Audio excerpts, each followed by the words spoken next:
Good evening and welcome to City Pulse. Charity at the heart of tonight's show, and one man spearheading a group of volunteers who've been back and forth across the Strait, providing emergency donations to support families affected by the recent flooding in northern Morocco. Kevin Barodi is a real character with a heart of gold and also has the best nickname in Gibraltar. We'll get to that. But first things first, a very good evening, Paul, Liana and Tina. ¿Cómo estamos? Pues muy bien. Good. The electricity is working, the lights are on, as opposed to last night. It affected some, it didn't affect others. Those who were asleep obviously knew nothing of it. It didn't affect people who don't live close to where the air raid sirens went off. They were fine. But us people who live anywhere near the port area, we were rudely awakened by the air raid sirens. Yeah, I mean, this was nationwide, wasn't it? Nationwide. See, it was the whole I know, it sounds bigger than it was in reality, nothing. nationwide. I heard nothing. You strike me as an early bird. Asleep by 9:30 No, latest. asleep by 9:30, no, but in bed, yes. You strike me as a night owl. Yes, I was gaming till Alright. just before the air raid You sirens. strike me, Paul, as the nightest owl. I am the nightest owl. I am forced to sleep. Right, okay. Don't want to miss out. Fear of missing out is a massive thing for me. Yeah. So it was a thing. I mean, jokes aside, power cuts just synonymous with life in Gibraltar. This one was as a result of Gibraltar testing a new battery energy storage system. They did warn that it might mean a sort of a temporary failure. We've got some pretty spectacular footage, actually. It looked like, I mean, it was a bit of a This is disco, what it actually, looked for a like while. out my Wait, window. who had power? No, it was, So it that's- was darkness. Jib, no power. Jib power. Hey. Power, wow. No power. Jib, no power. And then Which is the building that has power? I'm jealous. Hospital? Jib power again. Yeah, it was sort of on, off, Oh, on, off. yeah. Yeah, it was like disco, disco, disco. Yeah. Okay, then I And guess it was okay, off. look, we've been here before. At least this time it wasn't someone dropping a manual On a wall. I've heard of that. That on was- a, on a was- piece yeah. of machinery. No, that was iconic. Or someone digging through a cable. That was also iconic. Yeah. We There've need to been make some a list of iconic some reasons. of the best excuses. No reasons. Yeah. Reasons. Sorry. But reasons. but the government say that This one you was know, planned. that they're hoping this new system will mean less power cuts Ah, that's why. in the future. I mean, it's 2026, maybe. So fingers crossed. Didn't start off very well, did it? I don't like to be too hopeful with these To things. try I it keep out. my expectations low. So you can't be It lowers disappointment. It works. Then you bring them up. Yeah. Leslie said, we've had some people having their say online. Leslie says, Minister for Tourism, when promoting Gibraltar as a tourist destination, should include in the phrase, don't forget to pack a torch. few candles. Very romantic. Hell no. Box of mattress. Nathaniel says it wasn't a power cut. The power kept coming on and off every few seconds, which is exactly what affects electrical appliances. Epileptics beware. Yeah, Saskia has made a good point. She said this is becoming a problem for those of us that use CPAPs machines to sleep. She woke up at 1 a.m. and couldn't go back to sleep until the power came back on. Just explain what a CPAP machine is. It's a negative air pressure machine. It pushes airs into the lungs for people with sleep apnea. No? Yeah. Sleep So, apnea. absolute- So you literally stop breathing while you're sleeping. So if you suffer from sleep apnea, not having a CPAP working could be quite disastrous, really. Yeah, I've heard of that. Hell no. Irene says, y no parten los appliances again, eso quien lo paga. Nadie. The government are liars. They've been promising for years and it's getting worse, says Andrew. Esto parece Cuba en un mal día, says Eddie. No matter the... We'll leave the power cuts there and fingers firmly crossed. Well, no, there's been less frequency, though, Eso sí. Yes, of power that's fine. cuts. I haven't had to Things are cook on my looking up, gas no? cooker in the past year. We've done okay. Things are looking up, yeah. We have a teacher in, so we must ask about the school summer hours. So the government is seeking to end summer hours in schools in a move which would see term times shortened. This news follows a meeting between the Department of Education and the NSUWT in which the proposed changes were discussed. Teacher, Hi. I ask for your stance, not the teachers' union's stance. I know you can't speak for all. Claro. I think that it's interesting. They're still going through the process and talks. I know that much, at least. I know we have a big meeting on Wednesday for all NASWIT members as well. And we're waiting for more information, really. We don't know what's being offered. Like the general group of the teaching members, we don't know what's going on yet, really. I mean, we heard that at one point last year, there's survey and find out if people want summer hours, but there's a lot of problems with removing something that's always been there. Mm-hmm. I mean, I have no problem. Either way, I'll work the full days and I'll work the half days. Whatever you want me to do, I'm a teacher, you know, you've got to work. And God forbid teachers complain too much, because then we have too much of summer break and no one thinks about the extra hours that we put in. There's other issues that are there that they're working through as well. It's not just summer hours. I know that they're talking about pay adjustments and other things as well. But the aspect of summer hours, that's going to be really complicated, because you've got parents that work. So if we're doing less days or we're doing the same amount of days, how's that going to work, if you get what I mean?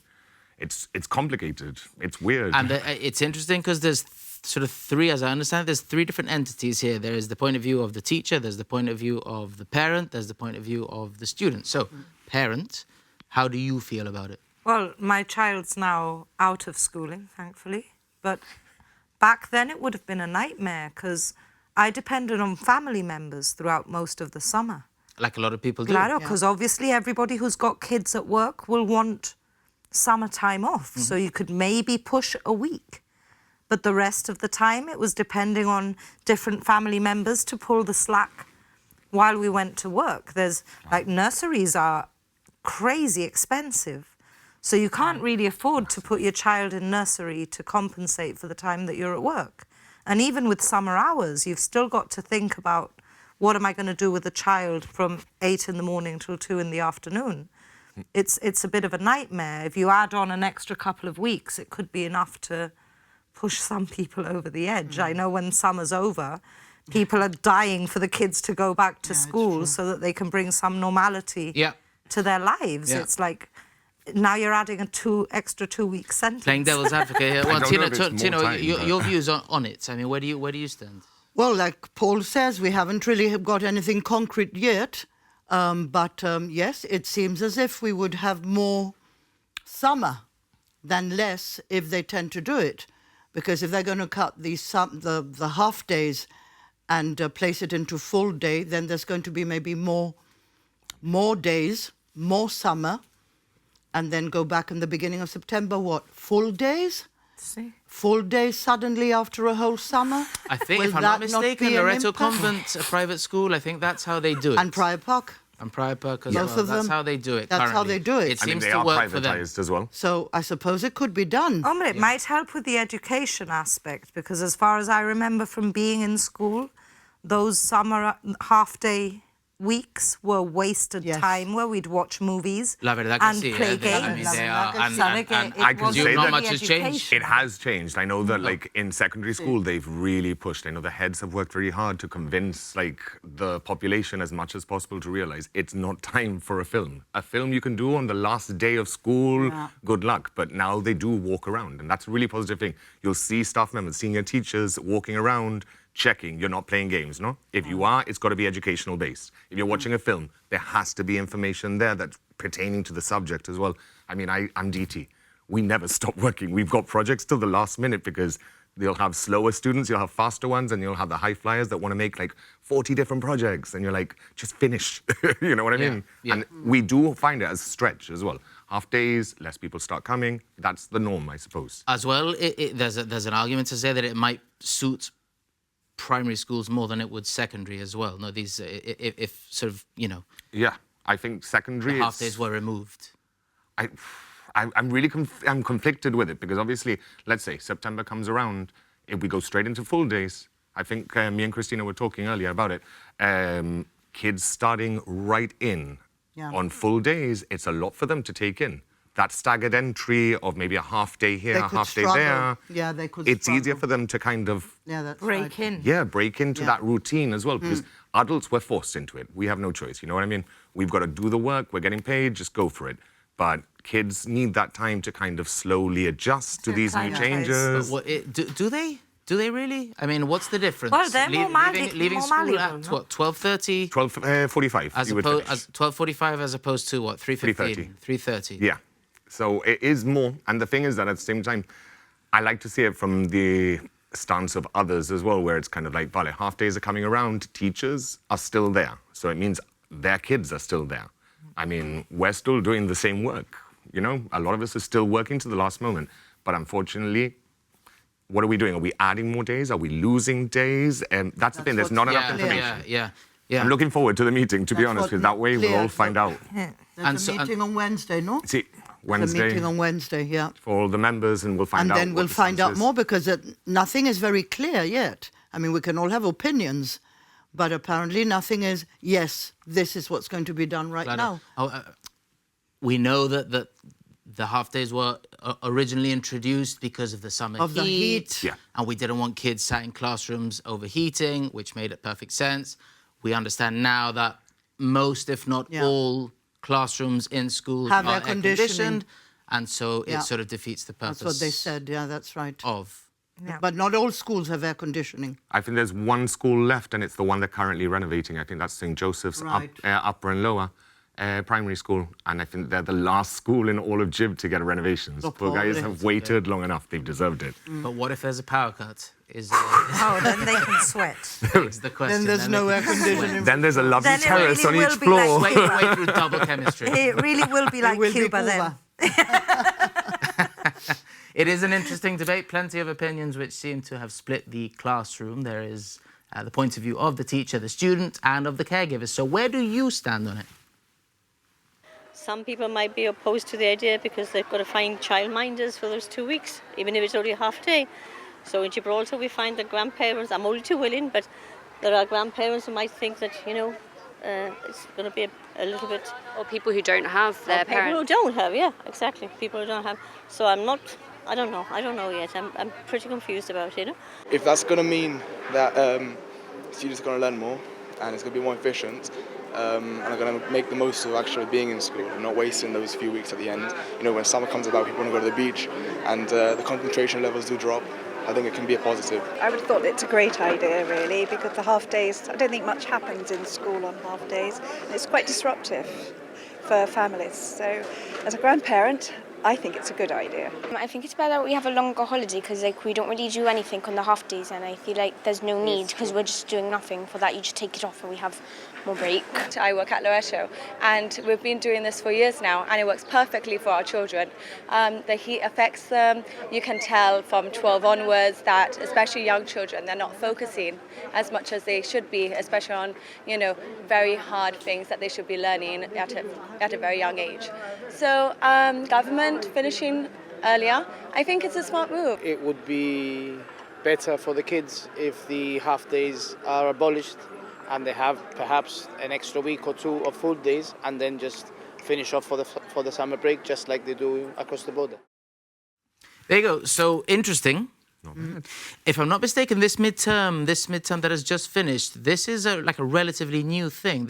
When I was in school, when we were in school, we didn't have this midterm. No. We didn't have this midterm. It came. We didn't have this midterm. I wanted to go to Disneyland Paris too, but I didn't We get didn't have to. any midterm. Disneyland Paris with With the rest of Jib. Oh no. So this is like a new thing-ish. It's been about 7 years or so that it's been going on. That's right, yeah. Which is really, really good. It does help because imagine from January all the way down to Easter, it's a massive bulk of weeks. Mm-hmm. It's exhausting for a teacher. I get to midterm and the first 2 days is you get sick, you feel depressed, you just don't want to leave your house because you're exhausted, you need to recoup. That's the thing. Yeah, you've got burnout. What are your early impressions of the school phone ban? That's kind of like we're a few weeks in, 2 or 3 weeks in. Yeah, it's a few weeks in, and actually, You were skeptical. I'm one of these people that I said it's not going to work, and at the same time, I don't like the idea because I want to use these phones for my subject and stuff like that. Sadly, I have to admit when I'm wrong, it's actually worked. I don't have issues with kids with their phones. I mean, they're obsessed with holding their pouches for some reason. They feel like it's gold. That doesn't surprise me. It's hilarious. They hold it like treasure, and they're like, my baby. But to be honest, they don't use their phones. they're not using it, and Oh, no, they can't. they can't use it, but they're not even causing drama. They're not bringing a second phone, because I thought, if I'm smart like them, let's some see. of them are, eh? See, some of them might, but I Don't tell give you, them ideas. give up, because if they're caught, they know the repercussions as some well. of If they them bring are. them in, they're going to get caught, and it's going to be really bad for them. They I've get sent got- home. You've got some I've got names. a friend's daughter who... If they're in Bayside, let me know. Eh? A friend's daughter who was rummaging through the drawers the other day looking for an old phone. And we asked her what this old Marina. phone was for, and she said, I put the old phone in the pouch and I keep my phone in my bag. It's not bad. And if I'm showing a phone, they're not going to search my bag. And it's like, you genius. But I will say I one looked at thing. her and Well, thought, they're gonna evil have to- genius. This The is general brilliant. population Well, is now taken they found in. out on City Pulse. Nah, they They're won't going to be have to searching. check out all the bags. I'm and not mentioning her the name. rucksacks y todo. Name and shame, yeah. No. I will say it's been They're not gonna be smoother as very well. happy. It's not been that hard. The going in and out of school, actually, the senior management will normally take that charge on, and they're really efficient with it. The kids comply straight away. Wow, no teething issues though. There's almost no teething issues. that's Like good. kids actually, Really like, good. when I'm being told to do it, I'm not going to fight this, and they'll just do it. You're like, okay. How pleasantly surprising that everyone Yeah. seems to be. I would have been the opposite. I'm not going to lie. If I was a student now, I would have been trying to find a way, but actually, it seems to But have we worked. were a different generation. See, now. yeah, that's true. I didn't have a phone in We school. didn't have a phone. Oh, You didn't have email. You didn't have email. It was brilliant. We didn't have cameras either. watching us. Have It was- anything. It was Question amazing. dial-up was next level, eh? We could actually do things, and remember the unless you were screeching physically sound. seen, we were safe. Okay, see, we were safe, but we didn't need a Nowadays, you phone. get posted online. It's like Yeah. awful. Yeah. That's for another episode. Time now to fly the nest. In recent weeks, we've been to the United States, we've been to Iceland. Tonight, for the first time this season, we venture into South America. Qué bueno.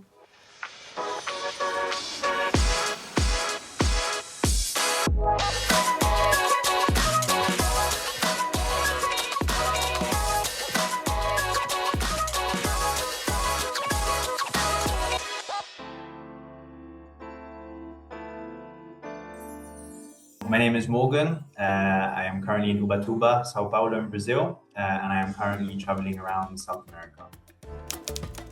So I left Gibraltar, it's just been a year. So I left in January 2025. I started in the north of Brazil last year and made my way down through Brazil. And then since then, I've been basically looping around South America. So from Brazil, I went down to Ushuaia and spent some time in Patagonia. And then made my way up slowly through the Andes. So went to Bolivia, Peru, Colombia, and then ended up in some beautiful islands called the San Blas Islands between Panama and Colombia. So my trip has been amazing on so many different fronts. I mean, from the things that I've seen to the things that I've done. I mean, it was a dream of mine since I was young to see Christ the Redeemer from above, or to see Machu Picchu, to see the Bolivian salt flats. So all of those things have been amazing to see in person, especially we live in a day and age where you see so much of it on TikTok and on Instagram constantly. So to see it with my own two eyes has been amazing. Some of the stuff that I've done as well, which I never would have expected in terms of like encountering whales randomly on a boat trip, or climbing a 6,000 meter mountain for my birthday was also like something that I would have never expected. But I think realistically, the main thing that I've taken from it and what I've enjoyed so much is really getting to kind of understand different cultures, different perspectives, not only the locals, the people that I've engaged with from the countries that I've been to, but also fellow travelers from places all over the world that have got very different lives to what I'm used to experiencing, and do things that are so interesting that you wouldn't really know about unless you met people like that. And basically just learning a little bit from everyone that I've spoken to, and becoming a bit more of a all-rounded person because of it, and having memories with people that I may never see again, but those memories that I share with them in those special places will be something that I'll never forget. It makes me very proud to be from Gibraltar, and a lot of people have a lot of questions. It usually tends to be something along the lines of, oh, you have monkeys there, and yeah, you have to explain the whole monkey situation. Then a few other people obviously a bit more interested in the politics side of things. But it's also been quite nice. I've met maybe 4 or 5 people that have known a Gibraltarian, and then they've been like, oh, do you know this person? So it's either like my mom's hairdresser or someone I played football with. When I've been in hostels and they've asked me about it, whatever, I've always asked if they know if any Gibraltarians have been there. And if they say no, then usually I'll leave a little sticky note on the board saying like Janito tu aquí. So hopefully one day there'll be another Gibraltarian that will walk in and see that and know that fellow Yanni was there. But to be honest, I really miss going up the rock. I really miss the sunsets from up the rock, especially. So yeah, when I get back, one of the first things I'll do is go for a walk up to the top of the rock. And I've been to so many places here which are supposed to be the best viewpoints around for sunset and things like that, and they've been beautiful. But realistically, every time I'm sat there, I think, wow, like Gib is just as beautiful, if not more beautiful, as this. So definitely the Gib sunsets from up the rock will be one of the first things that I do when I get back. So I am heading to Rio de Janeiro in a few days for Carnival. I'm going to be there for about 6 nights. It's going to be really nice as well to catch up with some friends that I've met traveling throughout my trip. We're all doing like a reunion there. I also have a friend from Gib who's coming out to see me, so I'll have a little taste of home as well, which I'm looking forward to. And then I am seeing Bad Bunny in Sao Paulo, which I'm very much looking forward to, especially after his Super Bowl performance. Everyone's been talking about him, so very much excited for that. And then 1 more month basically back in Panama and San Blas Islands. And then from there, I will be flying home after, it'll be nearly 15 months on the road. So I'll be very much ready to come home. I really can't wait to be back. I can't wait to see a lot of people and kind of, especially kind of being on a Friday night where everything that I was running away from, maybe in terms of seeing everyone that I knew in one spot, like I'm very much looking forward to that. To feel the summer breeze of Gib. I mean, I know that the weather hasn't been great recently, but yeah, I'm very excited to come back and see everything and everyone that I've missed at this time. See you soon.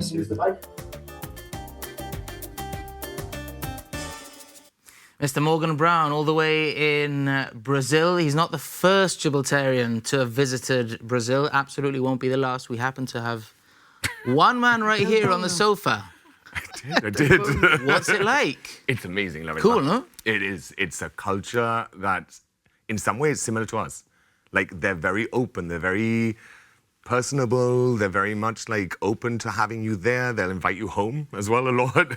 It's safer than what people say. You've just got to have your wits about you. What's the food like in Brazil, is it? So good. It's like odd. Some things are very odd. The closer you go towards, like, the capital, Amazonia, it gets more creative, let's say. So they're using things that you wouldn't really think. Lemon ants and stuff like that. That's actually in your food. Really interesting.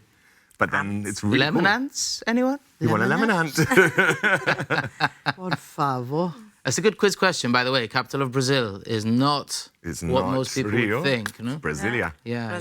One of the most beautiful capitals in the world. Before we come back to Gibraltar, we've got a bonus edition of Janito's Abroad. We're heading back east for this one. You might recognize the face.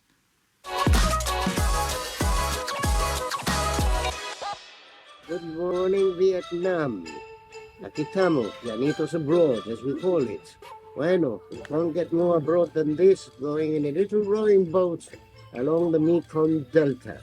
Vale, what do I miss more about home? Really? Torta serga, they don't have it here.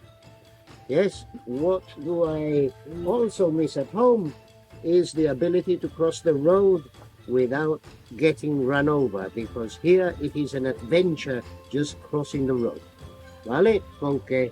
If I do survive that, I'll probably see you in a couple of weeks' time. Have fun, everybody. Take care. Ai, Kenneth, The man, the myth, the Nuestro legend. Kenneth, surviving. Yeah, out there. Brilliant, though, eh? Back with us, back on the sofa soon. Speaking of transport, demolition of the cable car base station got underway in recent days, the start of the 2-year redevelopment project led by MH Bland. Liana, you described it before the show as the end of an era. It kind of is. Yeah.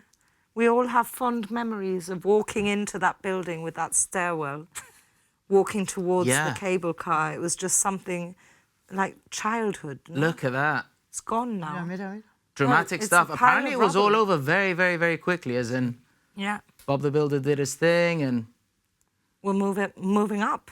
And that was that. We should say that for certain residents of Alameda Estate, they will now, for the first time in forever, have quite a nice or a clear view of the gardens. Well, it will be short-lived. Then it will be replaced by piling and cranes and noise and less parking. Enjoy it while it lasts.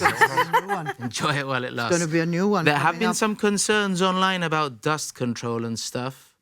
It is quite a heavy populated sort of area. About dust control? Dust control, yeah. I mean, dust control doesn't happen in unavoidable Gibraltar. byproduct of construction. I mean, I'm asthmatic. I live next to the Rook. I have Midtown, Mid Harbours. It's all happened in the last 10, 15 years. I have been construction there. Wheezing like never before. And literally, I leave Gibraltar and I can breathe. I am allergic to Gibraltar, and it's the construction dust. It's not. Sometimes I think, is that like a placebo? Like I go to another country and I... Maybe. And no, like, it's actually our air is toxic. Feels like nice air. Yeah, it is the nice air quality is low here.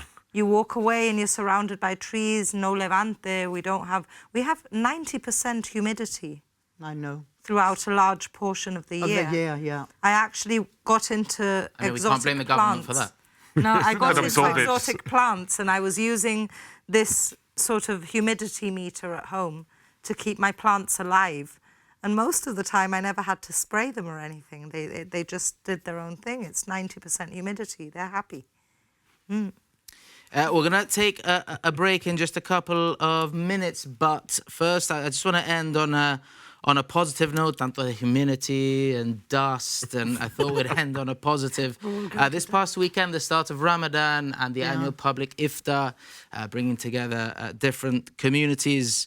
It's just become, Paul, just a kind of a staple, a really lovely staple of the annual calendar, hasn't it? It's a really nice look to, like, it's a peek inside a religion and how they process, and then it's showing community as well.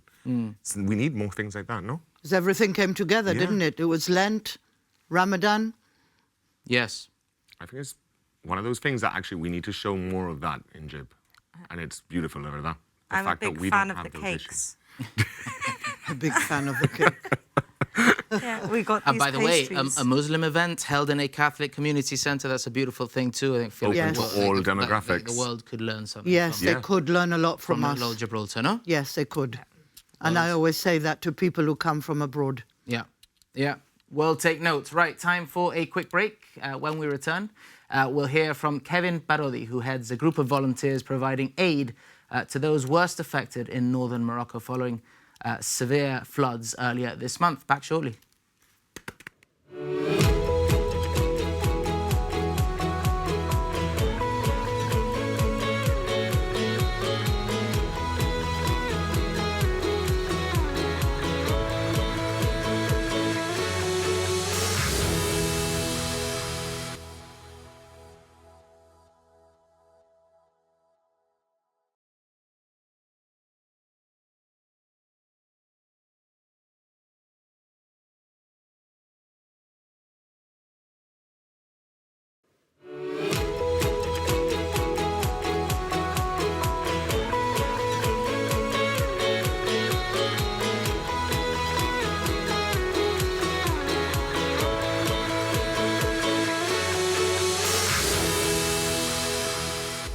Welcome back to the show. citypulse@gbc.gi, by the way, if you'd like to have your say.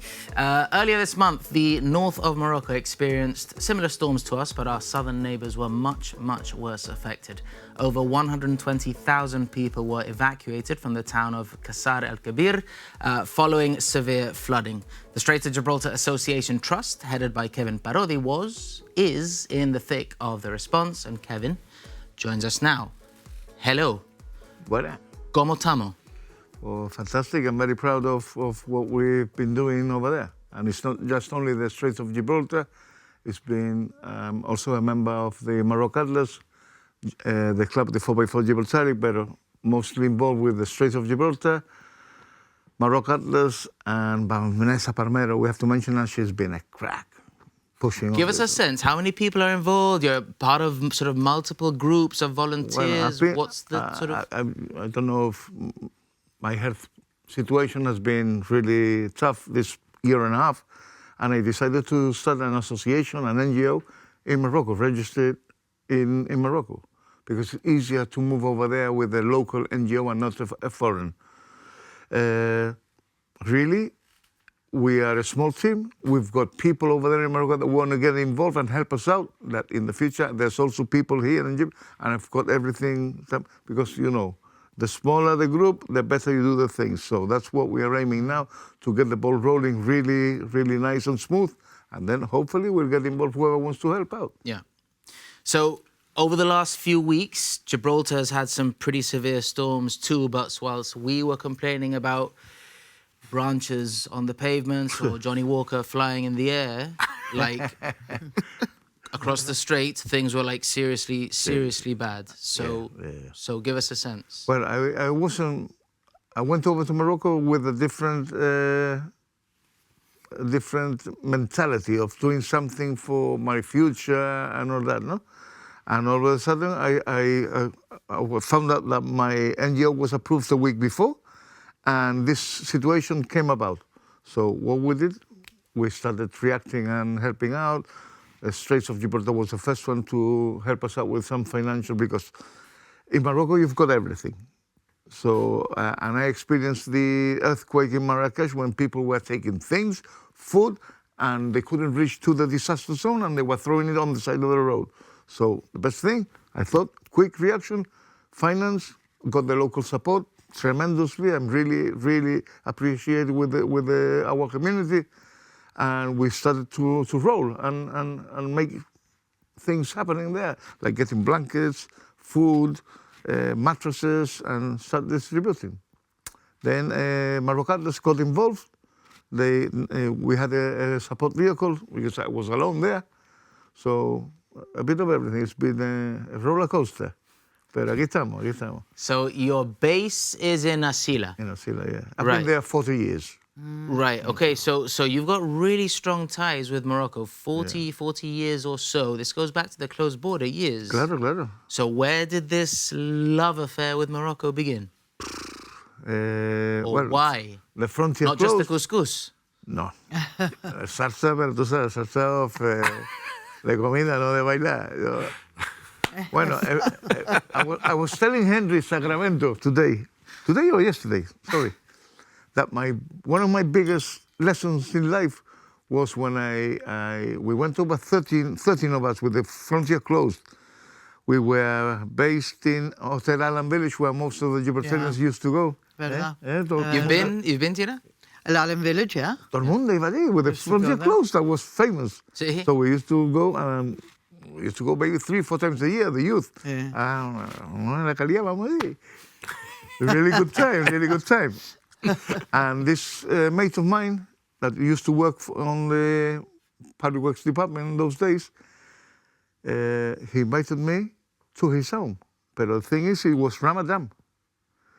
You bring all your friends, 13 of us. Right. We went over, his family cooking for us, serving us. We were having a great meal there, and having nothing themselves. Nothing in Ramadan. No. That hospitality. That's amazing. Amazing hospitality. You guys have been to Morocco as well. There's a charm about it. Eh? There is. It is. I love very it. charming. Very different. It is. Morocco, or you love it or you hate it. Yes, it's true. Hombre, it's intense. It's very intense. So there's some parts of Morocco I find difficult to navigate, like Marrakesh is very intense for me. It's lots of people. It's too. I've been all the way down to the desert. The desert was beautiful. I love Chefchaouen. I love Asila. Fez was quite intense as well. That is jumping back in time. Yeah. Pero eso, it's jumping back in time. culturally Claro. mad. It's one of the last And I don't go to the candlelight cities. Tangiers is growing and it will parece Marbella. Sí. I don't want that. I don't want No, I that. prefer You want going it like further it down. always used to be. Claro, y Osud, when you start going into the mountains and there's these places with mud huts without doors or windows, Okay, and that's it's what like, we are this is helping out. A absolutely lady, madness. And she was crying for help And in social Tanzania- media. And my daughter, It was mad. And vete para allá. they've lost everything, some of them, no, Kevin? Claro, que the They've houses are lost made of everything. mud. Well, a lot of them, no? A lot of them. Disaster. And lot the of them. faces Everything. there that you see that they have got nothing. And What was it like? they're still Kev? I mean, happy. that must have been heavy going, no? yeah. The ones that have less are always the ones. 120,000 people evacuated. Well, no, evacuated, pero affected, over 250. Affected, but like now we are helping families for the Ramadan. We're giving groceries to guarantee them at least a decent Ramadan. To get through, no? Of course, they've got nothing. Yeah. And damaged houses, y tú vas allí, tú ves esas caritas de esas niñas. I saw a girl in one of the schools, one of my mates gave me 40 quid. They said, get a smile of a kid. I went, I got drinks, snacks, todo esto, and I went to a school where Badar is the one who helps me run the show over there. And he's a teacher there. He's a teacher on that school in the countryside. So I gave him a surprise and the 40 kids in the school. With 40 pounds, everybody was And smiling. 40 there. pounds, yeah. And it was the first morning with sunshine after the 3 or 4 weeks of... Con que la verdad que you have to live that. Yes. Hombre, it helps you remember how lucky we are. How lucky we are. That's what I've always thought we when don't I go appreciate. down there. We don't it's like, appreciate. remember We to don't appreciate. But can I things just for say, and I can't speak for everybody, but isn't it, and this might be a generalization, but isn't it interesting how sometimes it's the people with least that are the most charitable? Of course. You know, Yes, always. I have a plot of land in Morocco, and I always used to take stuff over, pack my car. And I remember I was stuffing, they gave me toys. Y se cayó un juguetito. Yo estaba así, digo, ¿lo cojo o no lo cojo? Digo, lo cogí y lo metí. Entonces I remember when we got there, I used to give the bags of toys and the things to my girls for them to distribute them around the neighbors. Yes. And there was a 90-year-old that used to come every morning, knock on me, dice, vamos una vueltecita through where he had all these veggies planted. Vegetable garden. Yeah. And I was going through there, and all of a sudden I see a girl sitting down there with a smile on her face. What did she have in her hand? The little toy. El que me se cayó afuera del coche. Ay, qué ve. Son cosas que... Meant to be. Yeah. Y eso, todas esas cositas es lo que me ha hecho Que a mí te tocan. Así que yo ayudo todo lo que pueda allí, todo lo que puedo. Y me encanta. Y after being in hospital, going this year and a half, como tú sabes, he estado muerto 3 veces, en coma 5 semanas y media. 1 año y 4 días.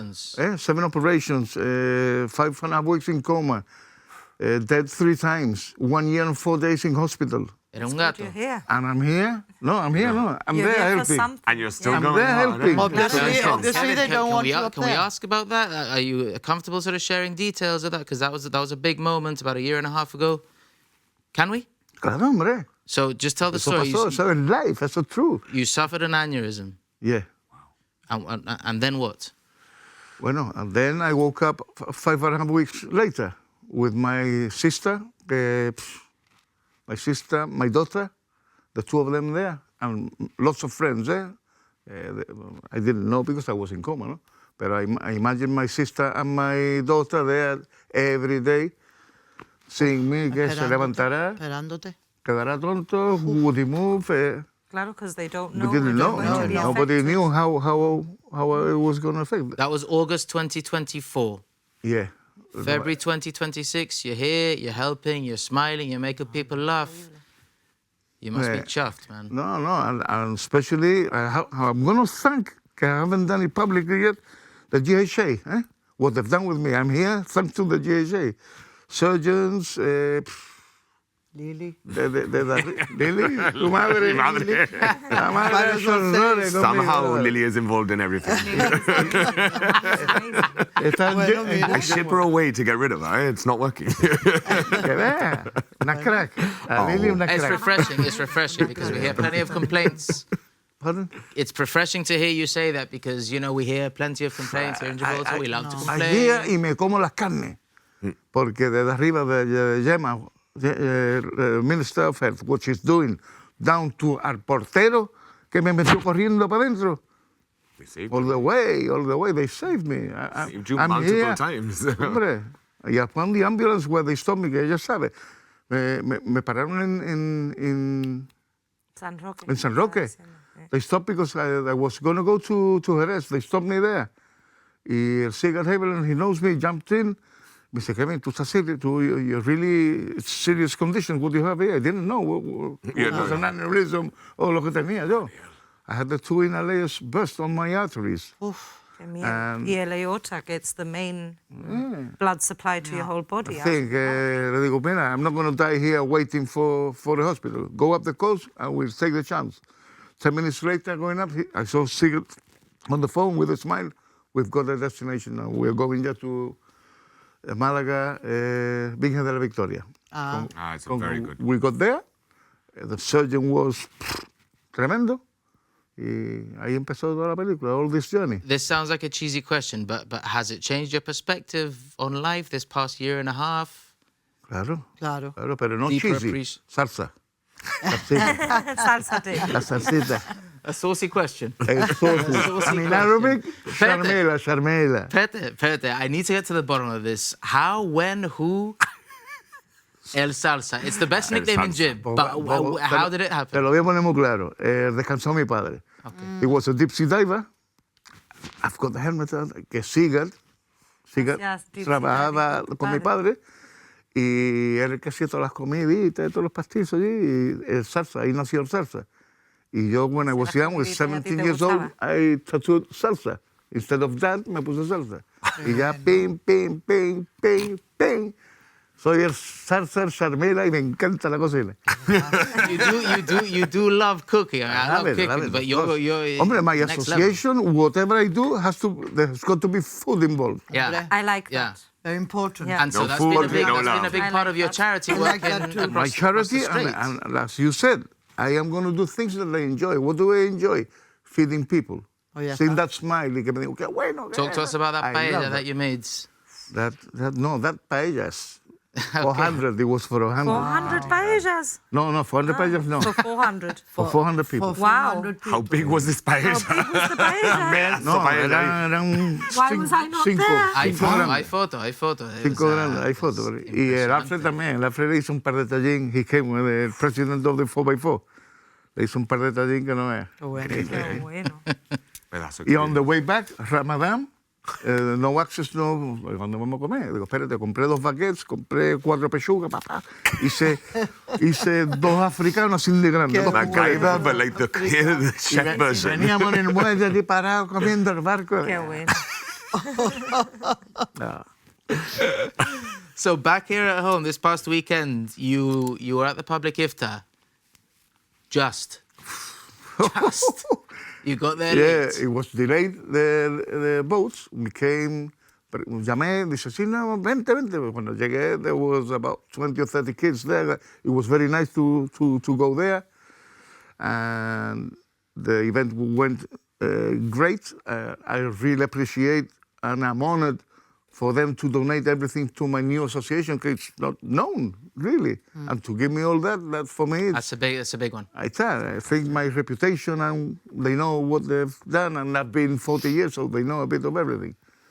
And I had to go into the kitchen y darle las gracias a esas 5 mujeres que fed 250. My department, the kitchen, I had to go there. But for you personally, I mean, cold couscous is better than no couscous, no? Hombre, esto te lo dije. La última vez me pusieron un couscous, it was cold, but it was enjoyable. And the gesture was fantastic. Talk to us about the Muslim youth group. They're doing an amazing job. So many of them involved voluntarily, obviously. Sí, en verdad sí. And what's nice and good about this, every year they are doing it and organizing it better. And they were very involved in the earthquake also. They got good funding. They helped out Moroccans, and they are very growing with a good vision and especially doing things for their community, and they are all very close to each other. Estamos bien. And there's a lot of youth involved there. And Joseph is doing a great job running the show there. And I would like to thank him and everybody involved to support us, de verdad. You're off back across the strait soon. You've got a commitment. Yeah. First, Monday.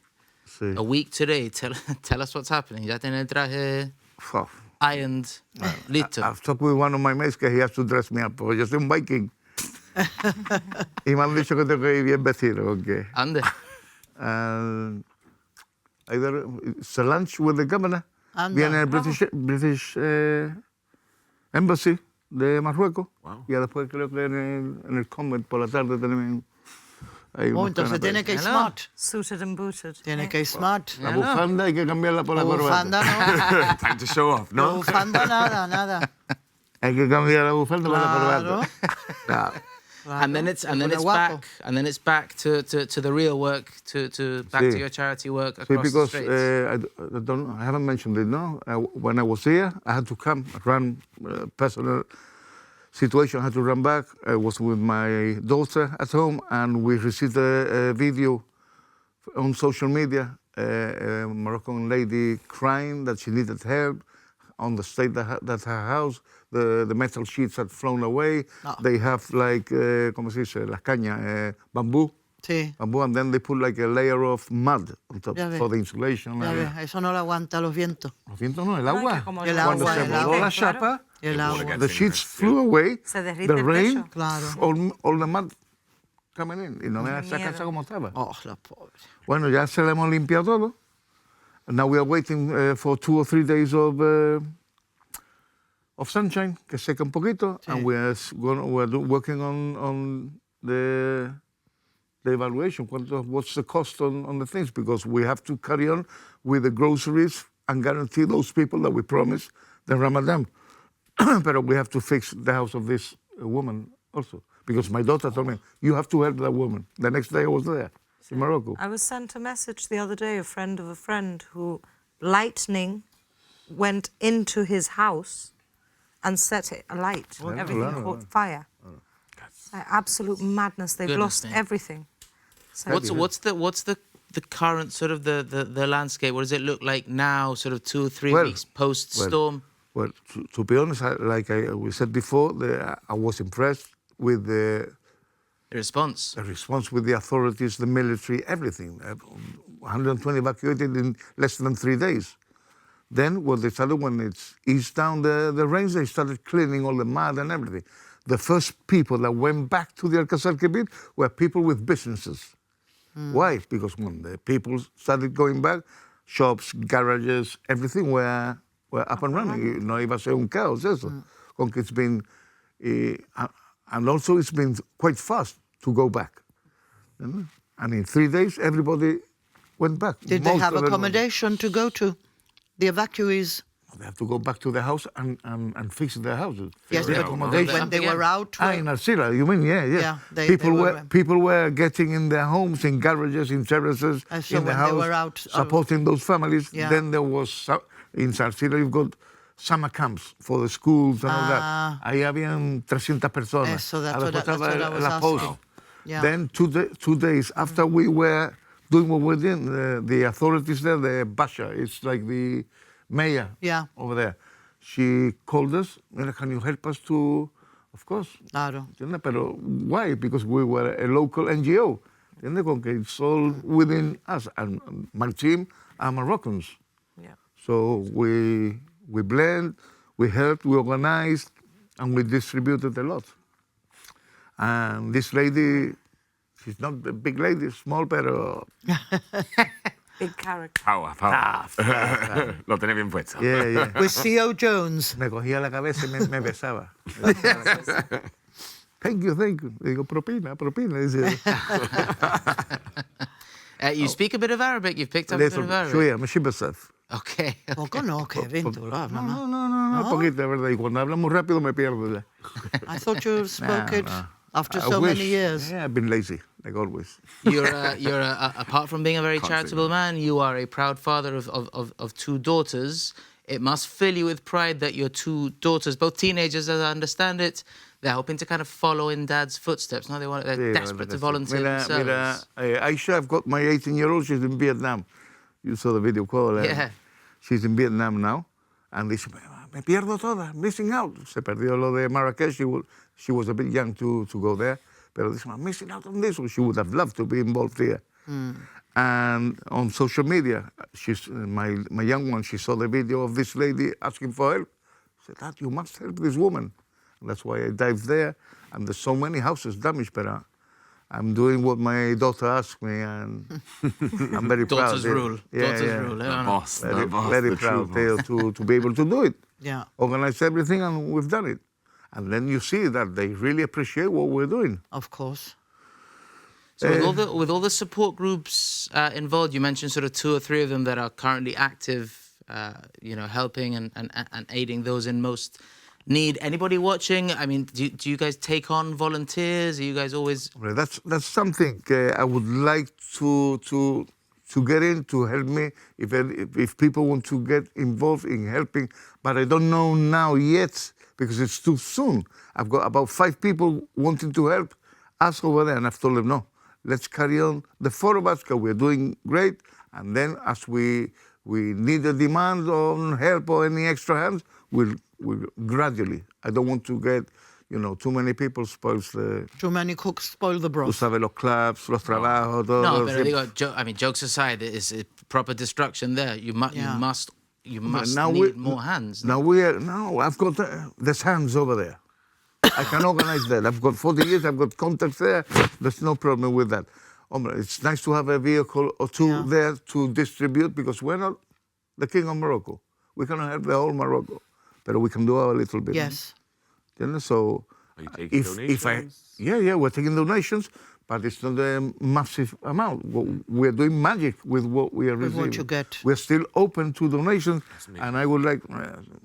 many friends close, they send it to me personally, but I'm pushing it to the Strait of Gibraltar and Morocco. And if you do so, donate and help for at least this month, please put or salsa or arcilla for them to separate because they've got other charities and other things to know that this donation is for helping these poor families in Morocco. Just lastly, entonces, and this... Are you sure it's the last thing? Unless you've got more to say, but this is... Or SEA.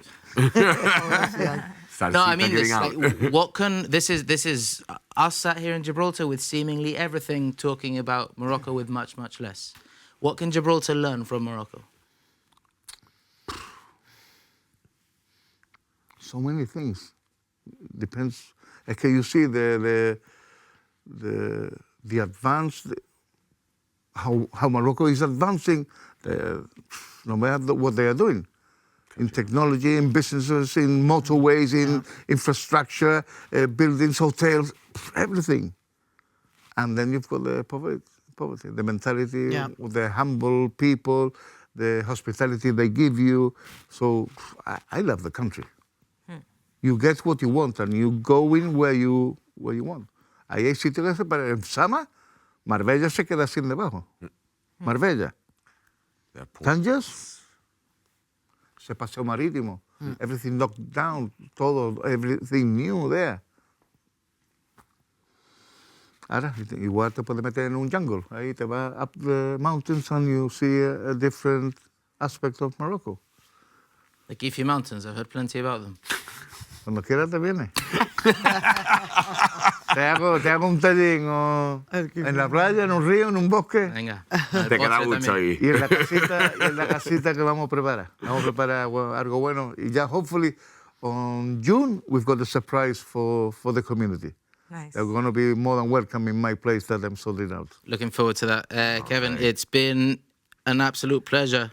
Any final comments, guys? This guy is A legend. a proper legend, man. Bit rusty. Amazing. Rusty, but still going strong. Personaje, man. We love you, and it's been a pleasure. Amazing. Thank you, thank you. So thank you. very much. Thank you.